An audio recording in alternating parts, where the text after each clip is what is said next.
Haleluya.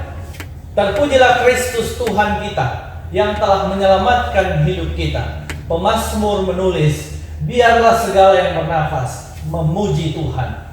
Selamat pagi saya ucapkan kepada kita sekalian. Selamat mengikuti ibadah kesucian Gereja Bala Keselamatan Korops Polonia. Saat ini kita akan mengawalinya dengan doa. Kiranya Tuhan menolong kita, dan dalam ibadah ini ada berkat-berkat khusus yang Tuhan siapkan atas hidup kita. Mari kita menyerahkan ibadah ini ke dalam tangan Tuhan. Kita berdoa. Tuhan, kami mengucap syukur untuk kesempatan istimewa yang Engkau berikan atas hidup kami. Hari ini kami mau beribadah di hadapan Tuhan. Kiranya Tuhan berkenan atas ibadah kami, dan Tuhan menguduskan kami agar kami layak menyembah Tuhan. Ibadah pada saat ini kami tabiskan dalam nama Allah Bapa, Anak-Mu Yesus Kristus yang telah menyelamatkan kami, dan Roh Kudus Tuhan yang menemani hidup kami dalam keseharian kami. Amin. Amin. Jemaat Tuhan, ibadah pada saat ini akan dipimpin oleh Bapak Yanu Rombo. Dipersilakan. Haleluya. Saudara-saudara yang dikasihi Tuhan Yesus Kristus, keberadaan saudara dan saya saat ini, kita dalam keadaan baik, dalam keadaan sehat, itu dikarenakan anugerah Tuhan yang begitu besar yang sudah dicurahkan kepada saudara dan saya. Kita akan mulai ibadah kita pada pagi hari ini dengan satu pujian yang mengatakan, ku ada sebagaimana ku ada. Ku ada sebagaimana ku ada, berdiri menghadap tahta-Mu Bapa. Semua karena anugerah-Mu yang telah selamatkanku. Ku hidup dalam segala kelimpahan, ku layak untuk melayani Tuhan. Semua karena anugerah-Mu tercurah bagiku. Besar anugerah-Mu, berlimpah kasih-Mu.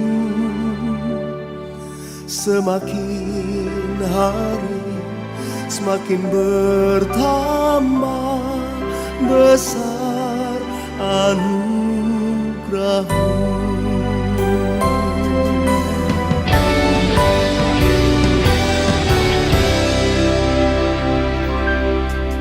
Ku hidup dalam segala kelimpahan, ku layak untuk melayani Tuhan.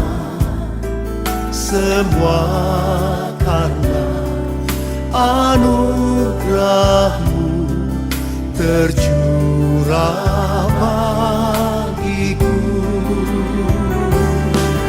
Besar anugerah-Mu,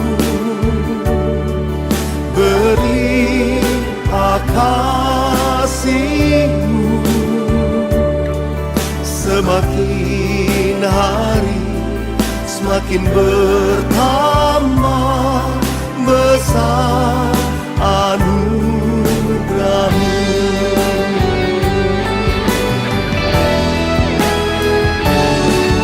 Besar anugerah-Mu, berlimpah kasih-Mu. Semakin hari semakin bertambah besar anugerah-Mu. Semakin hari semakin bertambah besar anugerah-Mu. Besar anugerah-Mu, Yesus.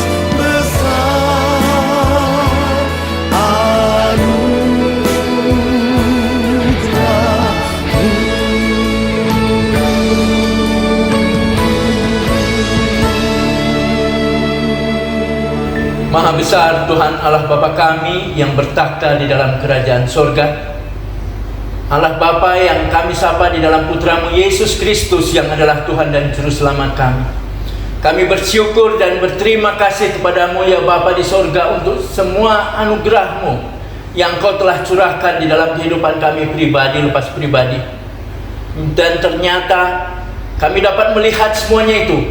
Kami semua dalam keadaan diberkati Tuhan. Kami dalam keadaan baik, dalam keadaan sehat. Pagi ini ya Tuhan, kami ingin menyembah dan memuji Engkau. Kiranya Engkau akan berkati kami. Engkau kiranya akan pimpin dan bimbing kami. Biarlah apa yang kami lakukan semuanya ini untuk menyenangkan hati Tuhan. Kami tahu Tuhan ada bersama dengan kami saat ini. Dalam nama Tuhan Yesus yang menjadi Juru Selamat kami, Tuhan Yesus yang telah mengajar kami berdoa bersama-sama. Bapa kami yang di sorga, dikuduskanlah namamu, datanglah kerajaanmu, jadilah kehendak-Mu di bumi seperti di sorga. Berikanlah kami pada hari ini makanan kami yang secukupnya, dan ampunilah kami akan kesalahan kami, seperti kami juga mengampuni orang yang bersalah kepada kami. Dan janganlah membawa kami ke dalam pencobaan, tetapi lepaskanlah kami daripada yang jahat. Karena Engkaulah yang punya kerajaan dan kuasa dan kemuliaan sampai selama-lamanya. Amin. Saudara-saudara yang kekasih, kita akan lanjutkan ibadah kita dengan melihat nyanyian nomor 6. Nyanyian nomor 6 mengatakan, kalau kulihat karya tangan Tuhan.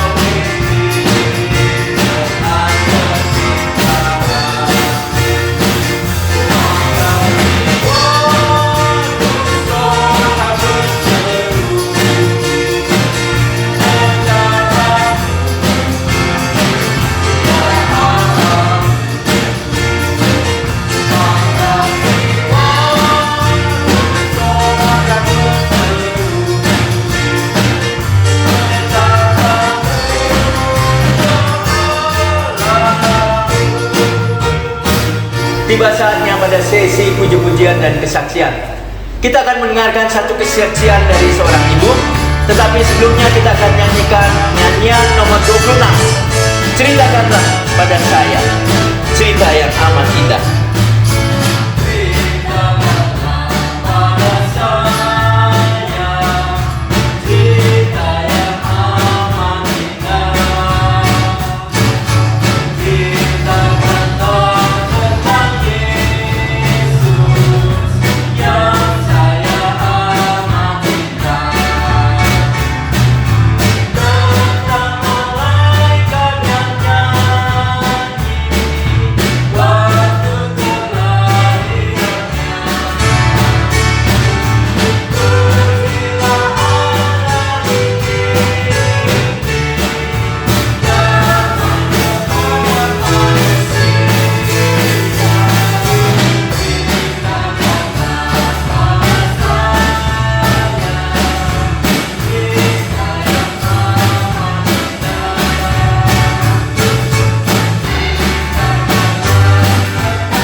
Keadaan bagaimanapun, kami tak akan undur daripada Tuhan.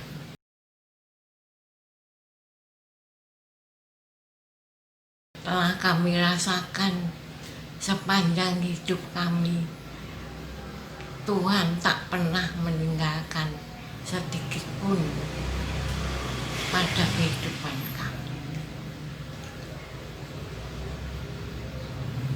Semoga kesaksian ini menjadikan berkat bagi saudara-saudara sekalian yang diberkati oleh Tuhan Yesus. Amin. kita akan mendengarkan firman Tuhan yang menjadi penuntun dalam kita menapaki kehidupan kita selanjutnya. Satu pujian mengatakan, ku rasakan kasih-Mu Tuhan, ku rasakan kuasa-Mu Tuhan, ku rasakan kasih kuasa Roh Kudus. Ku rasakan kasih-Mu Tuhan, ku rasakan kuasa-Mu Tuhan, ku rasakan kasih kuasa Roh Kudus, ku rasakan kehadiran-Mu. Curahkanlah kuasa-Mu Tuhan, mujizat terjadi di tempat ini. Curahkanlah kuasa-Mu Tuhan, mujizat terjadi sekarang ini.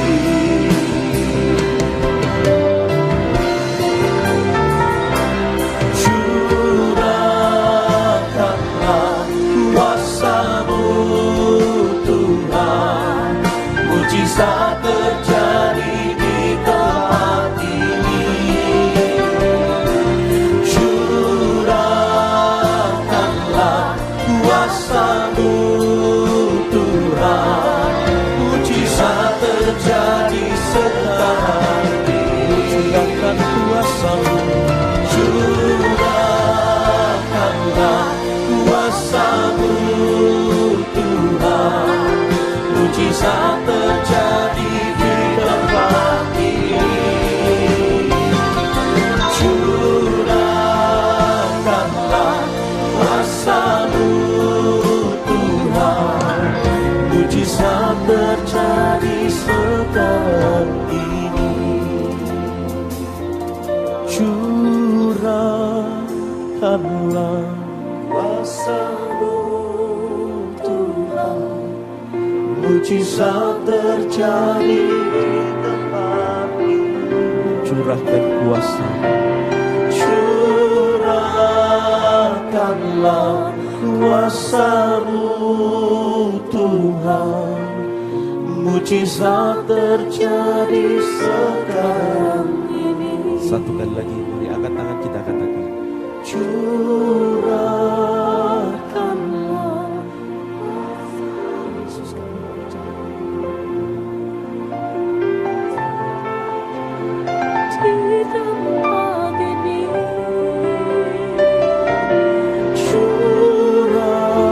Curahkanlah kuasa-Mu Tuhan, mujizat terjadi sekarang ini. Mujizat terjadi sekarang ini. Mujizat terjadi sekarang ini. Kuasa Tuhan terus Ia nyatakan atas hidup kita. Mujizatnya terus kita rasakan dalam kehidupan kita sehari-hari. Terpujilah Kristus. Mari kita berdoa mempersiapkan hati dan pikiran kita dalam pemberitaan firman Tuhan. Kita berdoa. Tuhan, kami mengucap syukur pada saat ini. Kami mendapat kesempatan dari Tuhan untuk belajar Alkitab, mendengarkan firman Tuhan. Kiranya apa yang kami pelajari pada saat ini, apa yang kami dengarkan pada saat ini, dapat berguna untuk kehidupan kami sehari-hari. Kiranya Roh Kudus Tuhan menguasai hati dan pikiran kami, menyucikan hidup kami, sehingga kami layak menerima firman-Mu dan melakukannya dengan pertolongan Tuhan. Terpujilah nama-Mu. Dalam nama Tuhan Yesus kami sudah berdoa. Amin. Amin. Selamat pagi jemaat yang dikasihi oleh Tuhan. Apa kabar? Senang sekali pada saat ini kita bisa berjumpa lagi dalam ibadah yang istimewa ini. Pagi hari ini kita akan belajar dari satu tulisan yang sangat menarik yang ditulis oleh penginjil Markus.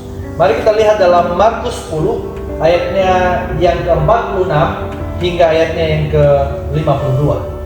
Markus 10 ayat 46 hingga ayat yang ke-52 di bawah judul Yesus menyembuhkan Bartimeus. Demikian firman Tuhan. Lalu tibalah Yesus dan murid-muridnya di Yeriko. Dan ketika Yesus keluar dari Yeriko bersama-sama dengan murid-muridnya dan orang banyak yang berbondong-bondong, ada seorang pengemis yang buta bernama Bartimeus, anak Timeus, duduk di pinggir jalan. Ketika didengarnya bahwa itu adalah Yesus orang Nazaret, mulailah ia berseru, "Yesus anak Daud, kasihanilah aku." Banyak orang yang menegurnya supaya ia diam, namun semakin keras ia berseru, "Anak Daud, kasihanilah aku." Lalu Yesus berhenti dan berkata, "Panggillah dia." Mereka memanggil orang buta itu dan berkata kepadanya, "Kuatkan hatimu, berdirilah, ia memanggil engkau." Lalu ia menanggalkan jubahnya, ia segera berdiri dan pergi mendapatkan Yesus. Tanya Yesus kepadanya, "Apa yang kau kehendaki supaya aku perbuat bagimu?" Jawab orang buta itu, "Rabuni, supaya aku dapat melihat." Lalu kata Yesus kepadanya, "Pergilah, imanmu telah menyelamatkan engkau." Pada saat itu juga melihatlah ia, lalu ia mengikuti Yesus dalam perjalanannya. Demikian firman Tuhan. Saudara-saudara yang dikasihi oleh Tuhan, pagi hari ini dari apa yang kita baca, saya memberi judul asli, atau yang kita kenal dengan kata original. Apa yang terlintas dalam pemikiran kita ketika mendengarkan kata original? Nah, saudara, kata original selalu berdekatan dengan kehidupan kita sehari-hari. Dalam kehidupan sehari-hari, saat kita membeli sesuatu seperti baju, celana, jam tangan, atau apapun yang kita beli, pertanyaan yang muncul dalam pemikiran kita atau yang kita tanyakan kepada penjual barang tersebut adalah, apakah barang ini original? Apakah barang ini asli? Saudara, ini adalah hal yang wajar sebab semua manusia tertarik dengan barang original yang asli, yang murni. Yang menjadi pertanyaannya adalah, bagaimana dengan Tuhan? Apakah Tuhan juga suka dengan original? Jawabannya ya. Tuhan Yesus sangat tertarik dengan original. Itulah yang saya ingin bagikan kepada kita semua. Bagaimana menjadi pribadi yang original di hadapan Tuhan. Saudara, yang menarik perhatian saya diawali dari satu kisah yang sangat menarik yang ditulis oleh penginjil Lukas dalam Lukas 12 ayat yang pertama. Kita lihat dulu bagian ini untuk melihat bagaimana cara pandang Yesus tentang original atau manusia yang asli. Dikatakan dalam Lukas 12 ayat 1, sementara itu beribu-ribu orang banyak telah berkerumun. Bayangkan ada banyak orang berkerumun, beribu-ribu dicatat oleh Lukas, sehingga mereka berdesak-desakan. Lalu Yesus mulai mengajar pertama-tama kepada murid-muridnya. Ada banyak orang yang berkerumun, tapi Yesus tidak langsung berkhotbah atau mengajar orang banyak, tapi dia justru datang kepada tim kecilnya, yaitu murid-muridnya. Tim kecilnya ada berjumlah 12 orang. Yesus mengajar.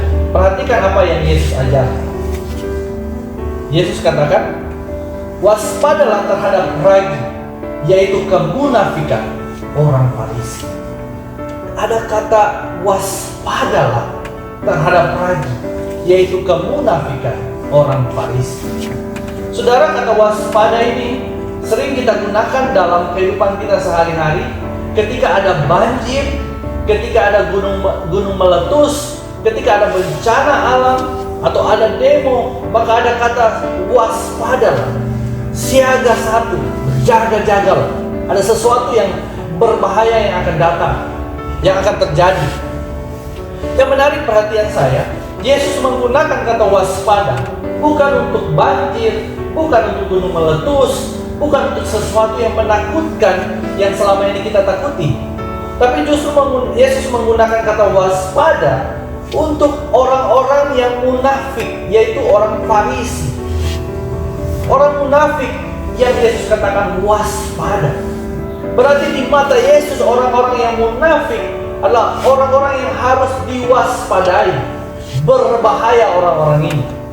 Sekarang mari kita mencari tahu apa sih bahayanya dari orang-orang yang munafik, atau dalam bahasa saya orang-orang yang tidak original, orang-orang yang tidak asli. Mari kita melihat dulu. Sebagai orang Indonesia, kita punya definisi munafik itu beragam-ragam. Ada yang mengatakan munafik itu adalah orang yang bermuka dua. Ada yang mengatakan bahwa munafik itu adalah orang yang tidak original, tidak asli. Ada yang mengatakan munafik itu adalah apa yang dia tampilkan berbeda dengan apa yang seharusnya.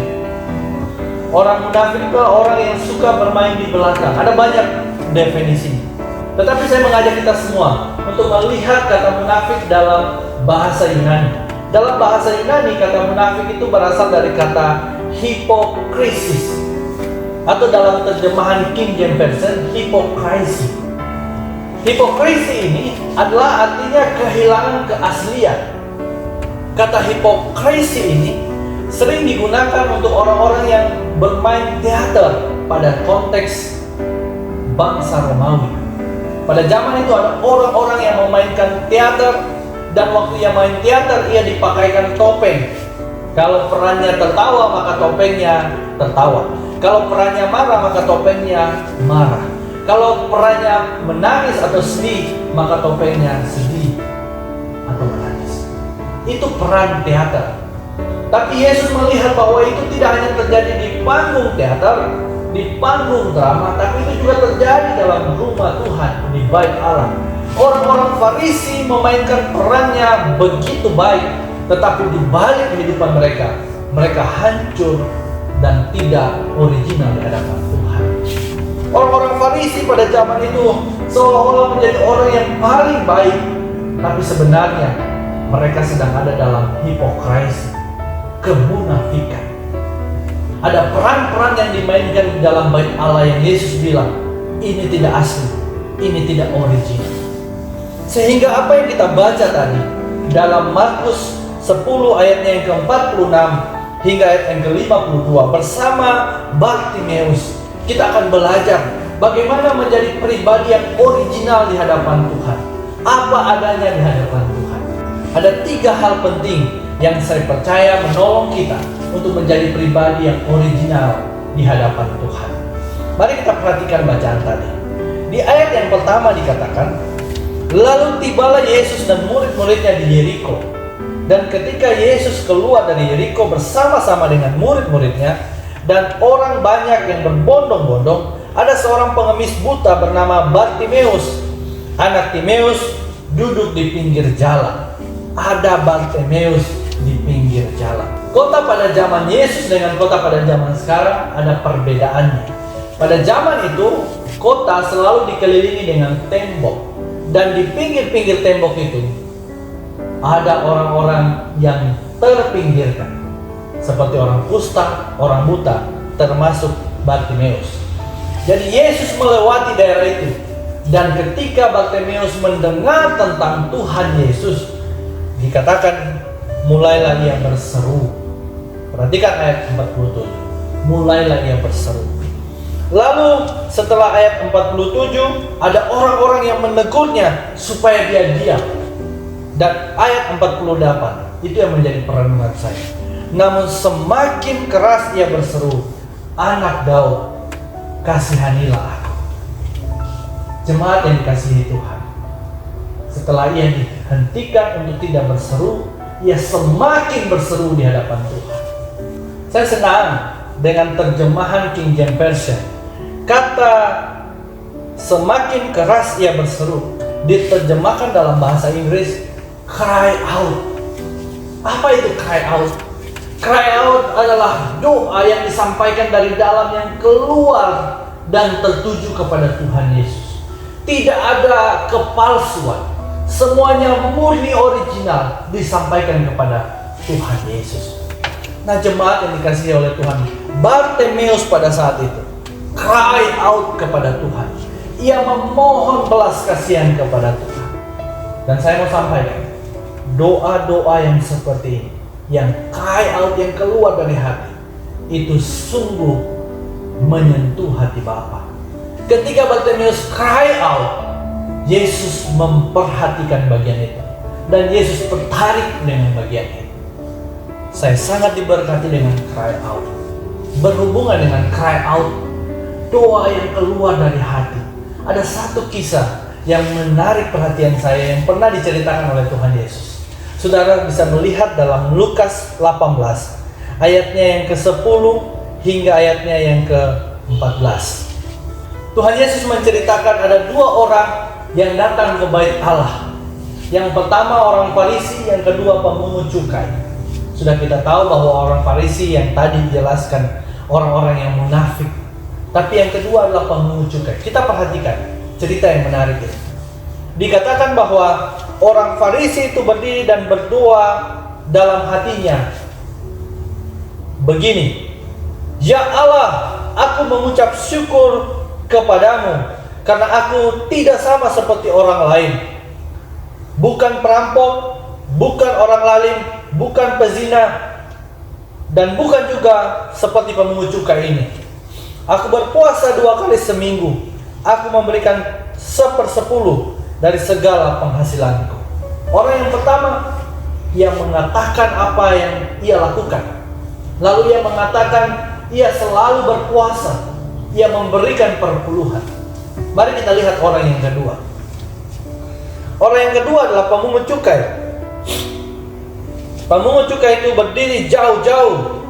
Bahkan ia tidak berani menghadap ke langit, melainkan ia memukul diri dan berkata, "Ya Allah, kasihanilah aku, orang berdosa ini." Ada dua orang yang diceritakan. Satu orang berpuasa, berdoa dan mengatakan bahwa dia berpuasa, dia memberikan perpuluhan, dia melakukan ini dan ini. Tetapi orang kedua tidak berani melihat ke langit dan dia memukul dadanya dan dia meminta belas kasihan Tuhan. Pertanyaannya, manakah kedua orang ini yang dibenarkan? Jawabannya adalah orang kedua. Yang menjadi pertanyaannya adalah, mengapa orang kedua yang dibenarkan dalam kasus ini? Bukankah orang kedua ini adalah orang berdosa? Tidak pernah berpuasa, tidak pernah memberikan perpuluhan, hidupnya hidup dalam dosa. Tetapi mengapa dia dibenarkan? Saya menemukan bahwa ternyata orang kedua ini adalah orang yang tidak hipokris, tidak munafik, tampil apa adanya. Dia cry out di hadapan Tuhan. Dia menyampaikan apa adanya di hadapan Tuhan. Dan surga tertarik dengan orang-orang yang seperti ini. Allah tertarik dengan pribadi yang apa adanya, jujur di hadapan Tuhan. Sebagaimana Bartimeus tadi, dia cry out, Yesus tertarik dengan itu. Yesus tertarik dengan orang yang tampil apa adanya, yang tidak munafik. Jemaat yang dikasihi oleh Tuhan, Allah sangat tertarik dengan cry out, doa yang disampaikan dari hati. Dalam perjanjian lama, saya teringat dengan satu kisah yang sangat menarik. Kisah seorang ibu yang menangis di bait Allah. Namanya Hana. Dia menangis di bait Allah karena dia mandul. Bahkan pendeta pada zaman itu yang bernama Eli atau hamba Tuhan di bait Allah itu mengatakan bahwa Hana ini adalah gila karena menangis terseduh-seduh di bait Allah. Tapi tahukah kita pada saat itu ia sedang cry out di hadapan Tuhan. Dia sedang meminta sesuatu di hadapan Tuhan apa adanya, tanpa hipokrisi, tanpa kemunafikan. Apa yang terjadi? Tuhan menjawab doa. Dia minta seorang anak, tapi Tuhan memberikan bukan hanya anak. Anak itu menjadi nabi yang bernama Samuel. Kita tahu bersama bahwa Samuel adalah nabi yang melantik Raja Saul dan Raja Daud. Dua raja terbesar di Israel dilantik oleh Samuel. Siapakah Samuel? Samuel adalah anak dari Hana. Siapakah Hana? Hana adalah pribadi yang cry out, yang berdoa di hadapan Tuhan, apa adanya di hadapan Tuhan, dan Tuhan tertarik dengan doa cry out. Bartimeus cry out di hadapan Tuhan. Pemungut cukai dalam perumpamaan Yesus tadi cry out di hadapan Tuhan. Hana dalam perjanjian lama cry out di hadapan Tuhan, berdoa apa adanya di hadapan Tuhan, original, tanpa hipokrisi, tanpa kemunafikan. Apa yang terjadi? Mereka mengalami mujizat, mengalami pemulihan dalam hidup mereka. Yang pertama, cry out. Bagian kedua yang saya pelajari dari Bartimeus, mari kita perhatikan dalam ayat-ayat selanjutnya. Dikatakan bahwa setelah ia berteriak, "Anak Daud, kasihanilah aku," lalu Yesus berhenti dan berkata, "Panggillah dia." Mereka memanggil orang buta itu dan berkata kepadanya, "Kuatkan hatimu, berdirilah, ia memanggil engkau." Ayat 50 yang menjadi pelajaran kita. Perhatikan ayat 50. Lalu ia menanggalkan jubahnya, ia segera berdiri dan pergi mendapatkan Yesus. Dikatakan bahwa ia menanggalkan jubahnya. Ini bagian yang paling menarik perhatian saya. Menanggalkan jubahnya. Pengemis pada zaman Yesus dan pengemis pada zaman sekarang berbeda. Pengemis pada zaman Yesus, mereka punya baju itu serba panjang, lengannya panjang, kakinya panjang, dan penutup kepalanya atau hoodie-nya sampai menutup dagu, sehingga waktu mereka berjalan itu kelihatan seperti baju yang berjalan, tidak ada manusianya karena mereka tertutup. Mengapa demikian? Sebab mereka adalah orang-orang yang terpinggirkan, yang dianggap najis oleh bangsa Yahudi, sehingga mereka ada di pinggir-pinggir kota. Mereka kusta, buta, dan segala penyakit. Mereka ada di pinggir kota, di tembok-tembok kota. Dan Bartimeus dikatakan pada ayat 50, ia menanggalkan jubahnya, dia membuka jubahnya. Bayangkan waktu ia membuka jubahnya, apa yang terjadi dengan sekitarnya? Apa komentar dari orang-orang yang ada di sekitar pada saat itu? Saya membayangkan muka-muka mereka. Kalau Bartimeus kusta atau ada luka dalam tubuh, tentunya mereka akan jijik. Mungkin akan ada yang marah, sebab aturannya mereka harus menutup badan mereka. Tapi hari itu Alkitab mencatat ia tidak peduli apa kata orang yang di sampingnya. Ia buka bajunya, ia buka jubahnya, dan dia mendatangi Yesus. Bagian ini saudara-saudara, saya melihat bagaimana setelah ia cry out di hadapan Tuhan, ia melakukan tindakan kedua, terbuka apa adanya di hadapan Tuhan Yesus. Oh haleluya. Mujizat terjadi ketika kita terbuka di hadapan Tuhan. Pemulihan terjadi diawali dari keterbukaan di hadapan Tuhan. Tidak ada hipokrisi, tidak ada kemunafikan, terbuka di hadapan Tuhan apa adanya. Dan pemulihan dialami oleh Bartimeus. Setelah Bartimeus cry out, ia terbuka di hadapan Tuhan, maka ia mendapatkan spesial dari Tuhan Yesus. Apa yang spesial? Mari kita lihat bacaan selanjutnya. Tanya Yesus kepadanya, "Apa yang kau kehendaki supaya aku perbuat bagimu?" Sungguh pertanyaan yang sangat mahal, saudara. Ini pertanyaan diajukan oleh Tuhan Yesus kepada Bartimeus. Kenapa saya katakan mahal? Karena pertanyaan ini ditanyakan oleh Tuhan Yesus, Tuhan yang mampu melakukan segala perkara. Dia bertanya kepada Bartimeus, "Apa yang kau kehendaki yang aku perbuat untukmu?" Bartimeus bisa menjawab apa saja, dan apapun yang dijawab oleh Bartimeus, Tuhan Yesus bisa lakukan. Tetapi Bartimeus menjawab pertanyaan mahal ini dengan jawaban yang sangat elegan, jawaban yang sangat baik, dan menurut saya jawaban ini adalah jawaban iman. Dia berkata, "Rabuni, supaya aku dapat melihat." Yang dia minta adalah kebutuhan yang paling utama dalam hidup. Dia tidak minta kekayaan, dia tidak minta harta. Yang dia minta adalah Rabuni, supaya aku dapat melihat. Wow. Bartimeus melakukan bagian yang sangat penting yang bisa kita ambil menjadi pelajaran penting untuk menjadi pribadi yang original di hadapan Tuhan. Setelah Bartimeus menjawab, perhatikan ayat 52. Lalu kata Yesus kepadanya, "Pergilah, imanmu telah menyelamatkan engkau." Pada saat itu juga melihatlah ia, haleluya, lalu ia mengikuti Yesus dalam perjalanan. Terpujilah Kristus.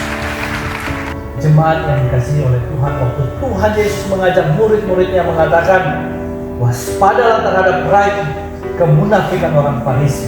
Tuhan Yesus sedang konsentrasi tentang hipokrasi, betapa berbahayanya hipokrasi, berbahayanya kemunafikan tanpa kejujuran di hadapan Tuhan.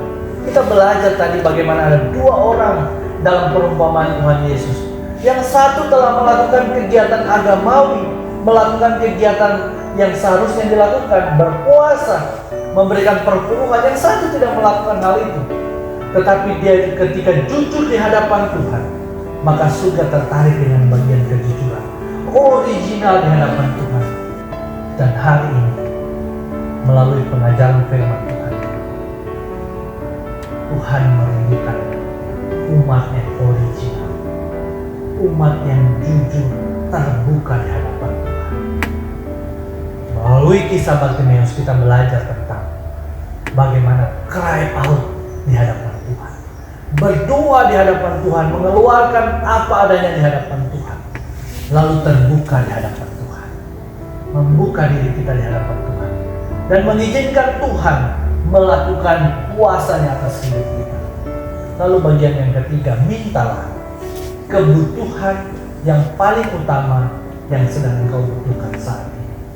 Bartimeus meminta agar matanya dipulihkan. Apa yang paling engkau butuhkan hari ini? Mintalah. Dengan cara apa? Cry out. Terbuka di hadapan Tuhan. Mengakhiri perenungan firman Tuhan saat ini, saya mengajak kita untuk melihat tulisan Raja Daud yang original di hadapan Tuhan. Raja Daud menulis seperti ini, "Ujilah aku ya Tuhan, dan cobalah aku, selidikilah batinku dan hatiku." Cry out di hadapan Tuhan, terbuka di hadapan Tuhan, minta Tuhan menyelidiki hidup kita, dan izinkan Tuhan melaksanakan maksudnya dalam hidup kita. Tuhan dipermuliakan. Pujian yang mengatakan, "Selidiki aku, lihat hatiku, apakah aku sungguh mengasihimu Tuhan." Pujian ini akan menolong kita untuk cry out, terbuka di hadapan Tuhan, dan kita akan menikmati berkat Tuhan ketika kita jujur, original di hadapan Tuhan. Tuhan memberkati kita. Kita nyanyikan pujian ini. Selidiki aku,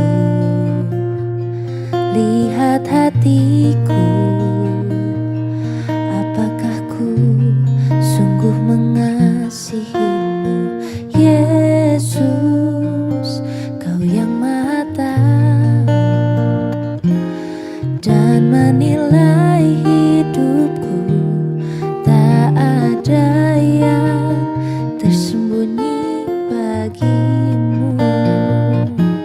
Telah kulihat kebaikan-Mu yang tak pernah habis di hidupku. Ku berjuang sampai akhirnya Kau dapati aku tetap setia. Telah kulihat kebaikan-Mu yang tak pernah habis di hidupku. Ku berjuang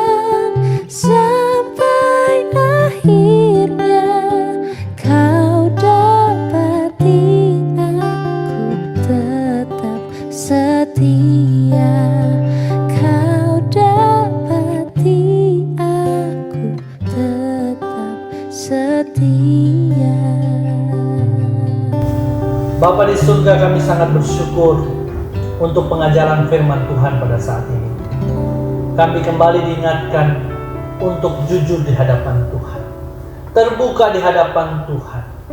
Ampunilah kami Tuhan, jika dalam menjalani hidup ini Tuhan menemukan kami terjebak pada roh kemunafikan. Kami tidak tampil apa adanya. Ampunilah kami Tuhan, jika dalam hidup ini kami berpura-pura mengampuni padahal kami belum mengampuni. Kami berpura-pura mengasihi padahal kami belum mengasihi. Kami munafik di hadapan Tuhan. Ampunilah kami. Dan waktu kami dengar firman, kiranya Roh Kudus Tuhan menolong kami untuk menjadikan kami pribadi yang terbuka di hadapan Tuhan. Dan kami mendapat berkat, mendapat pemulihan dari Tuhan ketika kami jujur di hadapan Tuhan. Terpujilah namamu, meteraikanlah firman-Mu. Berkatilah semua jemaat yang mengikuti ibadah ini dari rumah masing-masing. Dalam nama Tuhan Yesus kami sudah berdoa. Amin. Amin. Ibadah kita lanjutkan. Tuhan dipermuliakan. Haleluya. Saudara-saudara yang kekasih dalam nama Tuhan Yesus, setiap saat kita perlu damai dan tenang yang berasal dari Tuhan Yesus. Karena dengan kedua ini saja kita dapat menampaki kehidupan selanjutnya dengan lebih tenang, dengan hati yang damai. Kita akan akhiri ibadah kita pada pagi hari ini dengan satu pujian mengatakan, kalau ku cari damai, hanya ku dapat Yesus.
Jemaat yang dikasihi oleh Tuhan, kita akan mengakhiri ibadah pada saat ini dengan berdoa di hadapan Tuhan, memohon berkat-Nya atas hidup kita.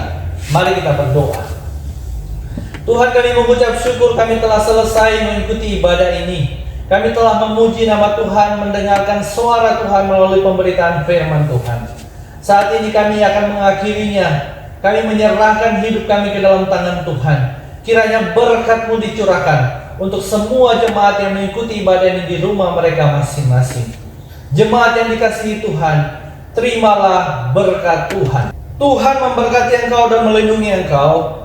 Tuhan menyinari engkau dengan wajah-Nya dan memberi engkau kasih karunia.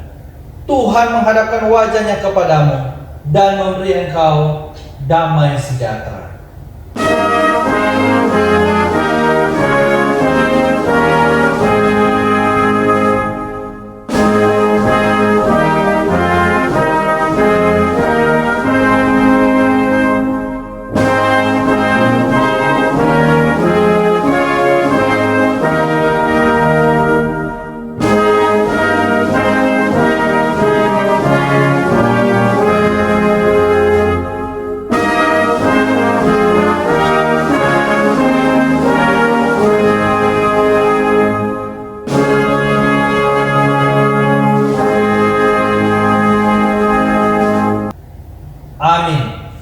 Amin. Selamat hari Minggu. Selamat beraktivitas dalam minggu ini. Tuhan dipermuliakan dan kita semua mendapat berkat khusus dari Tuhan. Haleluya.